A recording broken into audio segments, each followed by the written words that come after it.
ఓం శ్రీ గురుభ్యో నమః. ఇక్కడ ఏదైతే మనం జన్మజాతకాన్ని చూసుకున్నప్పుడు జన్మజాతకంలో ఉండే ఫలితాలు వేరుగా ఉంటాయి, గోచారీత్యా చెప్పబడే ఫలితాలు వేరుగా ఉంటాయి. ఎప్పుడు కూడా name, date of birth, time, place of birth అలానే తీసుకొని దాన్ని క్యాలిక్యులేషన్ చేసి జాతకాన్ని చెప్పటం విధానం అనేది మనం జన్మజాతకం అంటాం. అంటే గోచారం వేరు. ఎప్పుడు కూడా గ్రహాలు మారుతున్న దాన్ని గోచారం అంటాం. ఒక బర్త్ చార్ట్ని 16 లగ్న కుండళ్ళు ఎనాలిసిస్ చేసి చెప్పడం అనేది వేరుగా ఉంటుంది. అది రాశిచక్రమని, భావచక్రమని, నవాంశమని, దశమాంశమని, త్రింశాంశమని, కవేదాంశమని, అలానే హోరా, ద్రేకాణం ఇలాంటి 16 లగ్న కుండళ్ళనే ఉంటాయి. అలానే దశలు, అంతర్దశలు అంటే ఏ దశలు అనేది వాళ్ళకి యోగిస్తుంది, ఏ దశల్లో యోగించదు, అలానే ఏ గ్రహాలు ద్వాదశ భావాల్లో ఏ విధంగా ఉండబోతున్నాయి. అంటే ఒక లగ్నాన్ని మనం అనుసరించేటప్పుడు తనుభావమని, ధనభావమని, తృతీయ భావమని, సోదర భావమని, అలానే చతుర్థ భావమని, పంచమ భావమని, సంతాన భావమని ఇలాంటి భావాలు అనేవి మనకు 12 భావాలు చెప్పబడింది. ఈ 12 భావాల్లో ఏ గ్రహాలు ఉన్నాయి, ఆ భావాధిపతులు, ఆ రాశిలో ఏ గ్రహాలు ఉన్నాయి, ఆ రాశ్యాధిపతులు ఎక్కడున్నారు, వారి యొక్క దృష్టి ఏంటి, ఏ దశలు జరుగుతున్నాయి, ఏ రకంగా దోషాలు అనేవి జాతకపరంగా ఉన్నాయి అనేది చాలా ఇంపార్టెంట్. ఎప్పుడు కూడా జన్మజాతకం అన్నంత ప్రయారిటీ గోచారం అనేది ఉండదు. కాబట్టి మన జన్మజాతకాన్ని చూసుకొని మన లగ్నాన్ని మ్యాథమెటికల్గా క్యాలిక్యులేట్ చేసి ఎన్ని డిగ్రీల్లో గ్రహాలు ఉన్నారనేది మనం అనాలిసిస్ చేస్తే జీవితం అనేది, లైఫ్ అనేది మన పర్ఫెక్ట్ రిజల్ట్స్ వచ్చే అవకాశం ఖచ్చితంగా ఉంటుంది. అందులో ముఖ్య పాత్ర ద్వాదశ లగ్నాల యొక్క పాత్ర అనేది చాలా ముఖ్యంగా ఉంటుంది. ఈ లగ్నాలు ఏ విధంగా ఉన్నాయి, ఆ లగ్నాల నుంచి ఏ గ్రహాలు ఉన్నాయి, వాటి యొక్క ఫలితాలు ఏంటి, వాటి యొక్క దృష్టి ఏంటి, మనం ఒకసారి అనాలిసిస్ చేద్దాం. ఇక్కడ మనకి దశలు కలిసి రాకపోయినా అంతర్దశలు వస్తూ ఉంటాయి. అంతర్దశల్లో ఏదైతే మనకి కొన్ని దశలు అనుకుంటాం, ప్రతి లగ్నానికి కొన్ని దశలు శుభత్వాన్ని ఇస్తుందని అనుకుంటాం. ఆ దశలు జీవితంలో కొంతమందికి రావు, 1-2 దశలే వస్తుంటాయి. కొంతమందికి ఒక దశే వస్తుంది, కొంతమంది 2 దశలు వస్తాయి, కొంతమంది 3 దశలు వస్తాయి. 3 దశలతో వచ్చేవాళ్ళు చాలా తక్కువ మంది ఉంటారు. కాబట్టి ఆ దశలు రాకపోయినా అంతర్దశలు వస్తుంటాయి. అంటే ఆ గ్రహాలకు సంబంధించిన అంతర్దశలు వచ్చినప్పుడు కూడా మనకు సుఫలితాలు జరిగే అవకాశాలు ఖచ్చితంగా ఉంటాయి. అదొకటి. కొన్ని లగ్నాలకి ఏంటంటే ఆ దశలు అనేవి చెడు దశలు వస్తుంటాయి. ఈ గ్రహాలు చెడు దశలు వచ్చే అవకాశం ఉందని నేను చెప్పినప్పుడు ఆ అంతర్దశల్లో చెడు అంతర్దశలు ఉంటాయి. ఆ చెడు అంతర్దశల్లో వచ్చినప్పుడు కూడా ఉదాహరణకి ఒక లగ్నానికి, ఉదాహరణకి మేషలగ్నానికి ఉదాహరణకి కుజుడు మహర్దశ బాగా కలిసి వస్తుందని నేను చెప్పా. కానీ వాళ్ళ జీవితంలో వచ్చేటప్పటికల్లా కుజ మహర్దశ వస్తుంది. వచ్చిన తర్వాత కుజుడిలో చెడు అంతర్దశ వస్తుంది. అప్పుడు ఫలితం అనేది మధ్య రకంగా ఉంటుందని మనం బేరీజ్ వేసుకోవాలి. అందువల్ల అక్కడ కుజుడే అంతర్దశ వస్తుంది, చెడు దశ వస్తుంది. ఉదాహరణకి చెడు దశ ఒకటి వచ్చింది అనుకుంటా, కుజుడు అంతర్దశలో అది కూడా మధ్య రకంగా ఉంటుంది. అంటే మనకి శుభత్వాన్నిచ్చే మహర్దశ వచ్చినా, శుభత్వాన్నిచ్చే అంతర్దశ వచ్చినా మనకి మంచి ఫలితాన్ని వస్తాయి. అలానే ఇక్కడ ఏదైతే ఆ మహర్దశ అనేది మనకు కలిసి రాదో, ఆ మహర్దశ కలిసి రాకపోయినా అంతర్దశ కలిసి వచ్చే అవకాశం అనేది ఉంటే మధ్య రకమైన ఫలితాన్ని ఇస్తారని మనం గుర్తుపెట్టుకోవాలి. ఇలాంటివన్నీ కూడా మన జ్యోతిష్ శాస్త్ర ప్రకారంగా చెప్పబడింది. కాబట్టి లగ్నం అనేది చాలా ఇంపార్టెంట్గా మనం ప్రాతిపదికగా తీసుకోవాలి. ద్వాదశ లగ్నాల్లో 6వ లగ్నము కన్యా లగ్నం. అంటే ఇవన్నీ కూడా మన జీవితానికి పనికొచ్చేది, లైఫ్ లాంగ్ పనికొచ్చే విషయాలు ముఖ్యంగా చెప్పేది. కన్యా లగ్నము, కన్యా లగ్నం వాళ్ళకి బుధ మహర్దశ బాగా యోగిస్తుంది. అలానే శని మహర్దశ, దాని తర్వాత శుక్ర మహర్దశ. అంటే ఈ 3 మహర్దశలు కూడా బాగా యోగిస్తాయని అర్థం సహజంగా. ఎందుకంటే కన్యా లగ్నం వాళ్ళకి బుధుడు మహర్దశలో ఎలా జరగబోతుంది అంటే బుధుడు నీచ స్థానంలో లేకపోయినా, చెడు స్థానంలో లేకపోయినా, శత్రుక్షేత్రంలో లేకపోయినా బుధుడు మంచిగా యోగిస్తాడు. బుధుడి వల్ల ఎలాంటివి అంటే వ్యాపార సంబంధాలు అనుకూలంగా ఉంటాయి, భాగస్వామ్య వ్యాపారం బాగా కలిసి రావటం, అలానే అనుకున్న పనులన్నీ కూడా సకాలంలో కలిసి రావటం, ధనపరంగా ఇబ్బందులు లేకుండా ఉండటం ఒకటి, ఆస్తిపాస్తులన్నీ కూడా కూడబెట్టుకునే అవకాశాలు బాగా ఎక్కువ ఉంటాయి. రకరకాల బిల్డింగ్స్ అలాంటి అపార్ట్మెంట్ సంబంధించిన విషయాల్లో కానీ అన్నిట్లో కూడా వాళ్ళకి అనుకూలంగా ఉండే అవకాశాలు ఎక్కువ ఉంటాయి. వాణిజ్య రంగంలో విశేషమైన కృషి చేసి వ్యాపార రంగం అనేది బాగా కలిసి వచ్చే అవకాశం ఉంటుంది. పట్టిందల్లా బంగారం అవుతుంది వీళ్ళకి. అంటే ఈ లగ్నం వాళ్ళకి బుధుడు బాగా కలిసి వచ్చే అవకాశం ఖచ్చితంగా ఉంటుంది. తర్వాత మిగతావి ఎలా కలిసి వస్తాయి? శని మహర్దశ, శని యోగాన్ని ఇస్తాడు వీళ్ళకి ఖచ్చితంగా. శని ఇక్కడ పంచమాధిపతి అయ్యి శుభుడయ్యాడు. కొంతమంది ఏమంటారంటే షష్టమాధిపతి కావటం వల్ల అశుభుడు అయ్యాడని కూడా కొంతమంది అంటారు. కానీ అలా కాదు. వీళ్ళకి శని మహర్దశ అనేది 60% వరకు బాగా కలిసి వస్తుంది. ఆరోగ్యపరంగా ఇబ్బందులు లేకుండా ఉంటారు.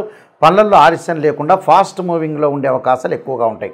ఆరోగ్యపరంగా ఇబ్బందులు లేకుండా ఉంటాం. ఆరోగ్యపరంగా ఎంత ఇబ్బంది వచ్చినా ఆయు ప్రమాణం అనేది చాలా గట్టిగా ఉంటుంది అని అర్థం ఈ లగ్నంలో జన్మించిన వాళ్ళకి. తదుపరి మిగతా వాటికి ఈ లగ్నంలో జన్మించిన వాళ్ళు మిగతా గ్రహాల యొక్క పొజిషన్ మనం చూసుకునేటట్టయితే కలిసి వచ్చే మహర్దశ ఏంటంటే శుక్ర మహర్దశ. అంటే శుక్రుడు భాగ్యాధిపతి అలానే ద్వితీయాధిపతి అయ్యాడు కాబట్టి శుక్ర మహర్దశ అనేది బాగా యోగాన్ని ఇస్తుంది. శుక్రుడు సకాలంలో వివాహం జరగటం, లగ్జరీగా అనుభవించటం, సుఖాన్ని సౌఖ్యాన్ని అనుభవించటం, అలానే స్త్రీ సౌఖ్యము, అలానే ఎంజాయ్మెంట్ చేయటము, శుభ కార్యక్రమాల నిర్వహణ చేయటం, తొందరగా వివాహాలు చేసుకోవటం, అనుభవించే అవకాశాలు ఎక్కువగా ఉంటాయి. అంటే నూతన వాహనాలు, బ్యాంక్ లోన్లు రావటం, ఆర్థిక పరంగా ఆదాయం అనేది బాగా పుంజుకునే అవకాశాలు ఎక్కువ ఉంటాయి. అలానే మేనేజ్మెంట్ చేసే అవకాశాలు కూడా ఎక్కువగా ఉంటాయి. అంటే గోల్డ్ షాప్ వాళ్ళకి కానీ, దుస్తుల వాళ్ళకి కానీ, జ్యువెలరీ షాప్ వాళ్ళు ఇలాంటి వాళ్ళందరూ కూడా బాగా కలిసి వచ్చే అవకాశాలు బాగా ఎక్కువ ఉంటాయి. కాబట్టి శుక్రుడు ఇక్కడ చాలా అనుకూలంగా ఉండే అవకాశాలు ఎక్కువగా ఉంటాయి. అయితే శుక్రుడు పాపగ్రహాలతో కలిసి ఉంటే మారకత్వాన్ని కూడా లభించే అవకాశం ఉంటుంది. చాలా జాగ్రత్త గుర్తుపెట్టుకోవాలి. శుక్రుడు నీచ స్థానంలో ఉండకూడదు. శుభస్థానంలో ఉంటేనే నేను చెప్పిన ఫలితాన్ని ఎక్కువగా ఉంటాయి. అలానే కన్యాలగ్నాన్ని ఇంకా డెప్త్గా మనం అనాలిసిస్ చేస్తే రవి ద్వాదశాధిపతి కావటం వల్ల ఎవరితో అయితే రవి శుభస్థానంతో శుభగ్రహాలతో కలిసి ఉంటే రవి మహర్దశ కూడా ఒక 50% యోగించే అవకాశం ఉంటుంది. చంద్రుడు లాభాధిపతి కావటం వల్ల పాపి అయ్యాడు ఇక్కడ. అలానే కుజుడు వచ్చేటప్పుడు తృతీయ అష్టమాధిపతి కావటం వల్ల పాపి.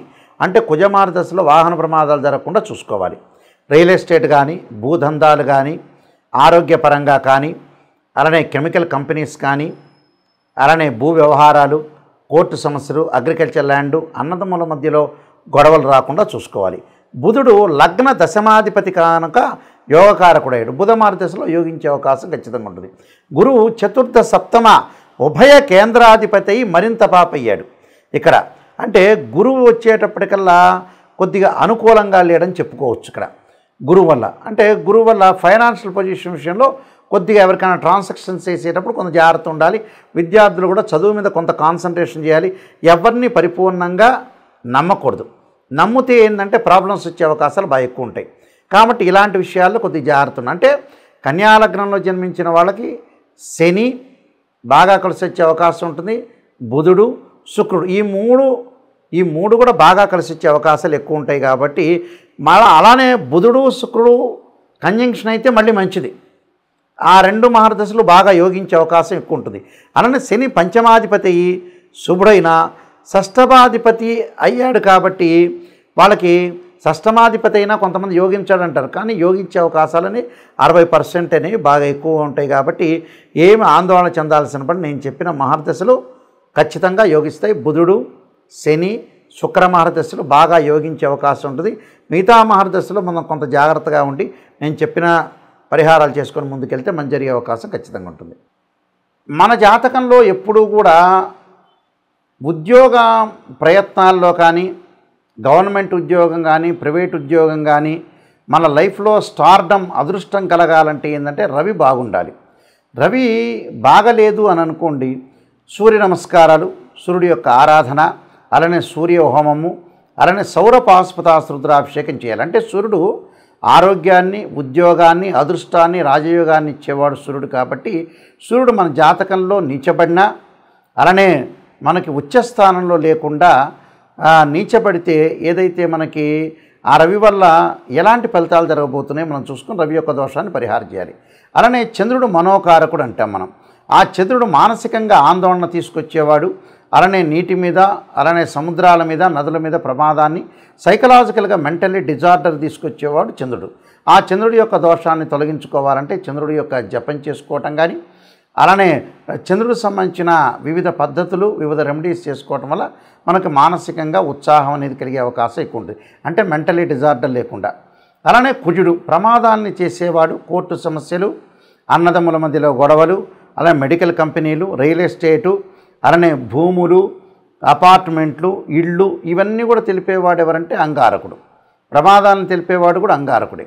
దానికి అంగారకుడు నీచ స్థానంలో ఉన్నా, అంగారకుడు బాగలేకపోయినా, కుజదోషం ఉన్నా దానికి ఖచ్చితంగా అంగారక పాశుపతాశ్ర రుద్రాభిషేకం లాంటివి, కుజ జపం లాంటివి, అంగారక హోమాలు లాంటివి చేసుకోవటం మంచిది. అలానే బుధుడు, బుద్ధికారకుడు బుధుడు నీచబడ్డా అలానే మేధస్సునిచ్చేవాడు, అలానే ప్రణాళికాబద్ధంగా వెళ్ళేవాడు. అలానే ప్రణాళికాబద్ధంగా మనం వెళ్ళలేని స్థితిలో ఆలస్యం జరుగుతున్న పనులలో ఫైనాన్షియల్ పరంగా కానీ, విద్య పరంగా కానీ అనుకూలంగా లేకపోతే బుధుడి యొక్క దోషాన్ని మనం పరిహారం చేసుకొని ముందుకు వెళ్ళాలి. అలానే గురువు అంటే విద్యాకారకుడు, ధనకారకుడు, యోగాన్ని ఇచ్చేవాడు, అదృష్టాన్ని ఇచ్చేవాడు గురువు. అంటే గురువు అనుకూలంగా లేకపోతే ఖచ్చితంగా బృహస్పతి పాశుపతాశ్ర రుద్రాభిషేకం.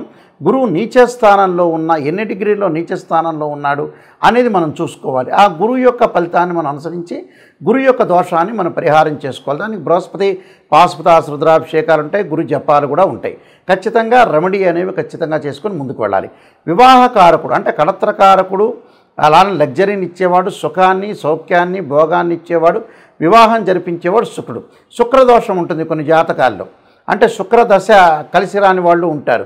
నేను చెప్పిన రవిదశ, అలానే చంద్రుడు, కుజుడు, బుధుడు, గురువు, ఈ శుక్రదశలు అంతర్దశలు బాగలేని వ్యక్తులు కూడా శుక్రుడు వివాహం కాబట్టేదో ఆలస్యం అవుతుంది, దగ్గరికి వచ్చినట్టు వచ్చిపోతుంది, ఏది కూడా మనం పనులు చేయలేకపోతున్నాం, వాహనాలు కొనుగోలు చేయలేకపోతున్నాం అనే వ్యక్తులందరూ కూడా భృగు పాశుపతాశ్ర రుద్రాభిషేకం లాంటివి చక్కగా జాతకాన్ని చూపించుకొని, జాతకంలో అసలు నిజంగా దోషం ఉందా లేదా తెలుసుకొని ముందుకు వెళ్ళటం అనేది చాలా మంచిది. శని ఆయుక్కారకుడు అంటే శని మహర్దశ కలిసి వస్తుందా లేదా, ఆ లగ్నానికి శని బాగలేడా, శని నీచ స్థానంలో ఉన్నాడా మనం తెలుసుకోవాలి. శని ఆయుష్ ఇచ్చేవాడు శని. ఆరోగ్యపరంగా అనారోగ్యం చేసేది, ఆరోగ్యపరంగా ఇబ్బందులు కలిగించేవాడు కూడా శనే. అలానే రవి కూడా ఆరోగ్యపరంగా ఇబ్బందులు కలిగించేవాడే. అలానే కుజుడు ప్రమాదాలను కలిగించేవాడు. కాబట్టి శని యొక్క దోషం పోవటానికి శని జపము, శనికి సంబంధించిన హోమము, అలానే తైలాభిషేకం లాంటి వివిధ పద్ధతులు చాలా ఉన్నాయి. ఆ శని యొక్క దోషం తొలగించుకోవటం చాలా మంచిది. అలానే రాహు అంటే విదేశాలకు వెళ్ళటం, జీవితంలో మాయగా ఉండటం, జీవితంలో ఏది కూడా అనర్థాలకు దారితీసే అవకాశాలు, దగ్గరకు వచ్చినట్టు వచ్చి పనులు లేటుగా జరగడానికి రాహువు సంబంధించినవి కూడా సర్పసూక్త పాశుపతాశ్ర రుద్రాభిషేకం లాంటివి చేసుకోవాలి. రాహు మార్గదశ కలిసి వస్తుందా లేదా కూడా చూసుకోవాలి. అలానే కేతు, జ్ఞానకారకుడు కేతు అంటాడు. ఆ కేతువు మంచి స్థానంలో లేకపోయినా, రాహుకేతు నీచ స్థితిలో ఉన్న, సర్పదోషాలు, కాలసర్పదోషాలు ఉన్నా కూడా ఆ కేతు యొక్క దోషాన్ని పరిహారం చేసుకోవడానికి గణపతి యొక్క ఆరాధన చాలా ముఖ్యమైనది. కాబట్టి ఆ కేతు మహర్దశ కలిసి వస్తుందా లేదా కూడా చూసుకోవాలి. ఇవన్నీ కూడా జన్మజాతకాన్ని బట్టి, ద్వాదశ భావాలను బట్టి, రాశ్యాధిపతులను బట్టి నిజాన్ని తెలుసుకొని మనం ముందుకు వెళితే దాని యొక్క పరిహారాలు, ప్రతి పరిహారానికి కూడా ఖచ్చితంగా ఒక జీవితంలో ప్రాబ్లమ్స్ ఉందంటే ఖచ్చితంగా పరిహారం చేసుకుంటే చాలా మంచి జరిగే అవకాశం ఉంటుంది. నెగిటివ్లో ఉంటేనే మనం పాజిటివ్ వస్తే మనకు మంచి జరిగే అవకాశాలు ఖచ్చితంగా ఉంటాయి. వీళ్ళందరికీ కూడా సుఫలితాలు జరగాలని ఆశిస్తూ సర్వే జనా సుఖినో భవంతు.